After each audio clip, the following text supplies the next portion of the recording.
Bago tayo magsimula sa ating recap, mangyaring mag-subscribe po muna kayo sa aking channel sa mga hindi pa nakapag-subscribe at i-turn on ang all notifications para ma-notify kayo sa mga darating na recap natin at i-like nyo na din ang video na ito. Maraming salamat! Inilabas na ang buong combat power ni Vice Captain Hoshina para tapusin ang buhay ng Kaiju No. 8 na si Kafka. Sabi pa ni Hoshina na siya mismo ang tatapos sa buhay ng No. 8. Si Kafka naman ay nangangamba sa kanyang buhay dahil pinipigilan niya ang kanyang sarili para hindi masaktan ang kanyang Vice Captain. Naguguluhan siya kung ano daw ang kanyang gagawin para maiwasan ang kanilang laban. Hindi daw niya kayang gamitin ang kanyang malakas na suntok laban kay Vice Captain Hoshina. Habang malalim ang iniisip ni Kafka sa kanyang sitwasyon, bigla ang umatake si Hoshina at tinamaan sa katawan si Kafka. Nasa himpapawid si Hoshina at sabi pa niya ay gumana ang kanyang unang atake sa Kaiju No. 8. Napagtanto naman ni Kafka na paniguradong hindi siya makaka-survive sa kanilang laban kung magpipigil siya. Sumugod si Hoshina nang walang tigil kay Kafka gamit ang kanyang mga mabibilis na mga galaw at sabi pa ni Kafka na hindi niya kayang patigasin ang kanyang katawan ng mabilis dahil sa sobrang bilis ni Hoshina. Tinamaan siya sa kanyang mga balikat at sabi ni Kafka na hindi man daw kasing lakas si Hoshina pero mas mabilis naman siya sa isang humanoid kaiju. Unang kita daw ni Kafka sa mga galaw ni Kokoro, akala daw niya na ito ay hindi kapanipaniwala pero si Hoshina ay siguradong nasa ibang level ang kanyang abilidad. Dagdag pa ni Kafka, ang mga movements ni Hoshina ay hindi katulad ng isang tao. Tinamaan ulit si Kafka at nakita ang kanyang core sa lalim ng hiwa nito. Akala ni Kafka ay naiwasan niya ang pag-ataking yon. Nagtataka siya kung ano yon. Isa ba yung slash ang attack na hindi niya nakikita?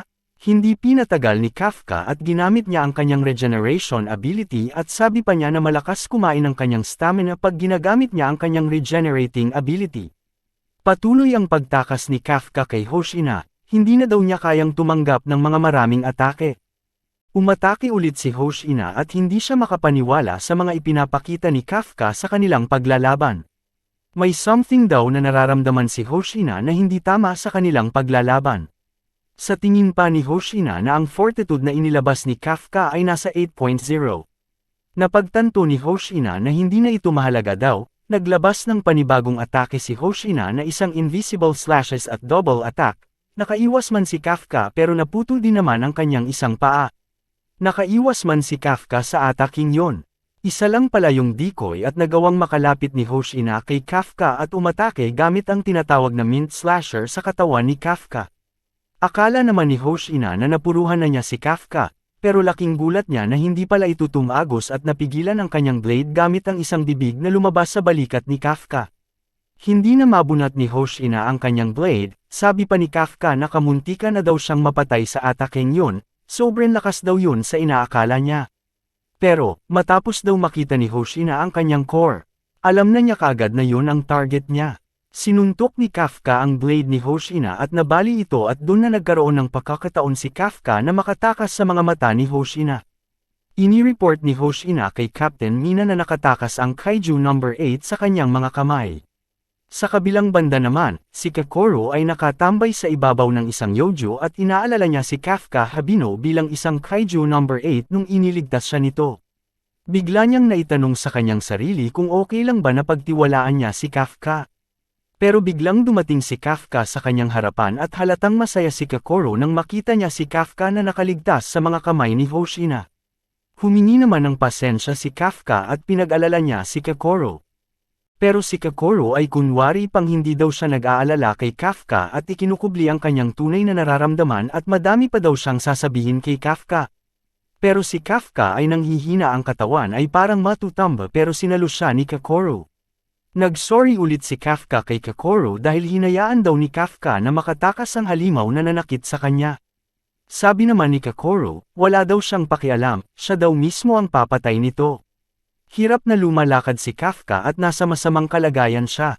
Pupuntahan daw niya sina Iharu at Ichikawa, masama kasi ang kanilang kalagayan.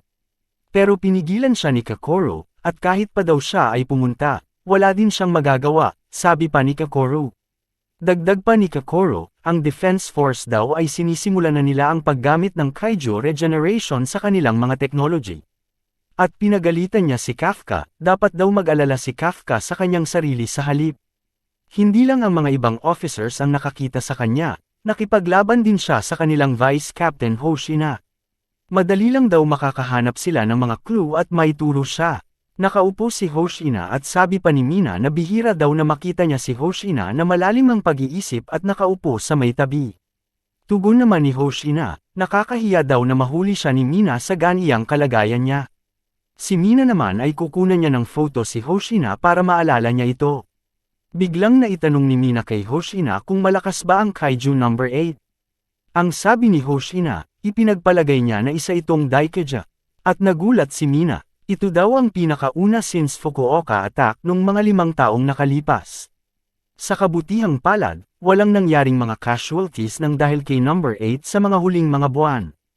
Hindi daw ito ang klaseng kaiju na umaatake ng mga tao nang walang pinipili. Sa isipan ni Hoshina, yun ang kanyang nararamdaman sa unang paglalaban nila. Naitanong niya sa kanyang sarili na bakit daw inatake ng number 8 ang kanyang sandata imbis na atakihin siya mismo. Walang kabuluhan daw ang kanilang laban na yon. Sa mga kinikilos ng number 8 daw, para daw itong tao na lumaban hindi ng isang kaiju. Sinabihan naman siya ni Mina na magpahinga na muna at si Mina na ang bahala. Sabi pa ni Mina, kahit pa daw anong klaseng kaiju ito, ang kanilang trabaho ay ang pag-neutralize sa kanila. Sumang-ayon naman si Hoshina. Biglang may ini-report si Ikaruga kay Hoshina at kay Mina. Natuklasan nila na ang kaiju na umatake kay Ichikawa at Furuhashi ay magkatulad daw sa isang humanoid type na nagpakita sa exam site. Nang matagpuan nila ito, meron daw itong human form. Gulat na gulat naman sina Hoshina at Mina sa kanilang mga narinig na balita. Sa kabilang banda naman, ang number 9 nagnagayong tao ay lumalakad sa isang kalsada at mahina ang kanyang katawang tao. May isang kotse na huminto sa kanyang likura, bumaba ang driver nito at pinagsabihan niya ito na umalis sa daan. Lumingon ang number 9 at titirahin niya sana ito gamit ang kanyang daliri pero hindi niya ito nagawa sa kahinaan ng kanyang katawang tao. Linapitan niya ang ordinaryong tao at lumabas ang isang kaiju sa katawan niya at kinain niya ang isang inosenteng tao para lumipat sa isang masiglang pangangatawan. Nagmaneho ang number 9 kaiju gamit ang bagong katawan na kanyang nasaniban at iniisip niya kung papaano daw niya mapapatay ang kaiju number 8. Sabi pa niya, kailangan niyang manatiling magtago hanggang sa makasanayan na niya ang kanyang bagong katawan. Sa kabilang banda naman, nagising na si Ichikawa sa ospital at binisita siya ni Kokoro at Kafka. Masaya naman si Ichikawa at ligtas si Kafka at nagpasalamat din siya kay Kafka sa pagligtas niya sa kanya at kay Iharo. Biglang hindi nakapagsalita sina Kafka at Kokoro sa mga sinasabi ni Ichikawa, na itanong naman ni Iharo kung bakit daw pinapasalamatan ni Ichikawa si Kafka. Biglang nagulat si Ichikawa at hindi niya inaasahan na nasa iisang kwarto lang pala silang dalawa. Sabi naman ni Iharo na ang kaiju number 8 ang nagligtas sa kanilang dalawa. Biglang humirit naman si Kokoro at sabi niya na natuklasan daw ni Kafka ang Yoju reproductive organs at malaking tulong din yon, sabi niya. Sumang-ayon naman si Iharo kay Kokoro at pinasalamatan niya din si Kafka. Na-curious naman si Iharo kung bakit ang isang kaiju ay iniligtas sila. Napahanga naman si Iharo sa kaiju number 8, sobrang lakas daw nito at nagawang maputulan ng ulo ang number 9. Para sa isang kaiju daw, sobrang lakas niya at sana daw ay nakita din nila ito. Nagtataka naman si Iharo kung bakit namumula ang mga pisngi ni Kafka. Nang makalabas sina Ichikawa at Iharo sa ospital, nag-celebrate ang kanilang mga kasamahan at may handa sila. Hinihintay pala nila silang dalawa sa paglabas ng ospital. Ipinasok na ang inihandang mga putahe at ito ay isang A6 grade marble Japanese black wagyu beef. Gulat na gulat naman sina Kafka nang marinig ang A6 grade, meron ba daw A6? Sinabi ng chef na si Haruichi ang nag-organize sa kanilang party at handaan. Sinabihan naman ni Haruichi ang cook na nag-request siya ng murang course lamang pero ang ipapabayad ng cook ay standard prices lamang. Naitanong naman ni Kafka kung sino si Haruichi. Nagtaka naman si Kokoro kung bakit hindi kilala ni Kafka kung sino talaga si Haruichi na kung saan siya pala ang nag-request kay Haruichi na magtipon-tipon silang lahat. Si Haruichi pala ang tagapagmana ng Azumo Technologies, ang pinakamalaking anti-kaiju arms manufacturer sa bansa. Hindi makapaniwala ni Kafka na sila pala ang tagagawa ng mga gamit ng taga-Defense Force suits. Dagdag pa ni Kokoro, mas mayaman pa daw ang pamilya ni Haruichi kumpara sa kanilang pamilya. At yun na nga, nagsimula na ang kanilang kainan at inuman. Habang kumakain sila, pinag-uusapan din nila ang mga nangyari sa kanilang misyon.